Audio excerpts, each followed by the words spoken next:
దానం నాగేందర్పై అనర్హత వేటు వేయాలని బీజేపీ డిమాండ్ చేస్తోంది. అనర్హత పిటిషన్ను స్పీకర్ కార్యాలయానికి పోస్టులో పంపింది బీజేపీ. అయితే పోస్టులో వచ్చిన పిటిషన్ను స్పీకర్ కార్యాలయం స్వీకరించలేదు. పిటిషన్ తిరిగి రావడంతో కోర్టుకు వెళ్లే యోచనలో బీజేపీ ఉన్నట్లుగా తెలుస్తోంది. సోమవారం కోర్టులో పిటిషన్ వేసే అవకాశం కనిపిస్తోంది.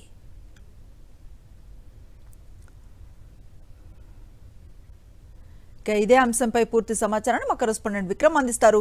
విక్రమ్, అనుశ్రీ, ఖైరతాబాద్ ఎమ్మెల్యే దానం నాగేందర్ టార్గెట్గా బీజేపీ పావులు కదుపుతున్నట్లు స్పష్టంగా అర్థమవుతుంది. దానం నాగేందర్ బీఆర్ఎస్ గుర్తుపై ఖైరతాబాద్ నుంచి ఎమ్మెల్యేకి గెలుపొందారు. ఆ తర్వాత కాంగ్రెస్ గూటికి చేరుకొని సికింద్రాబాద్ నుంచి కాంగ్రెస్ అభ్యర్థిగా పోటీ చేయడం జరిగింది.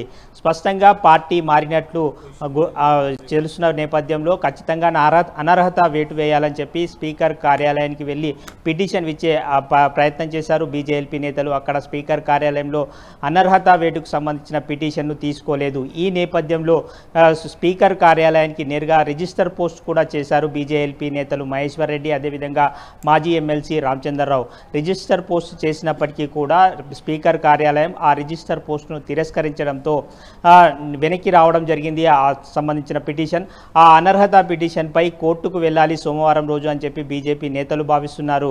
మొత్తంగా దానం నాగేందర్ టార్గెట్గా బీజేపీ పావులు కలుపుతుంది. బీజేపీ రాష్ట్ర అధ్యక్షుడిగా ఉన్న కిషన్ రెడ్డి మీదనే దానం నాగేందర్ సికింద్రాబాద్లో ఎంపీగా పోటీ చేసిన నేపథ్యంలో దానం నాగేందర్ టార్గెట్ చేసుకొని బీజేపీ ముందుకు వెళ్తున్నట్లు స్పష్టంగా తెలుస్తుంది. మనం చూసుకోవచ్చు, ఇప్పటి వరకు 6 ఎమ్మెల్యేలు బీఆర్ఎస్ను వీడి కాంగ్రెస్తో చేరారు. ఒక్క దానం నాగేందర్ను మాత్రమే పై అనర్హత వేటు వేయాలని చెప్పి పిటిషన్ బీజేపీ దాఖలు చేస్తున్న పరిస్థితి ఉంది. ఒక దానం నాగేందర్ను టార్గెట్ చేసుకుని బీజేపీ ముందుకు వెళ్తున్నట్లు స్పష్టంగా అర్థమవుతుంది. Anusri, right, thank you Vikram.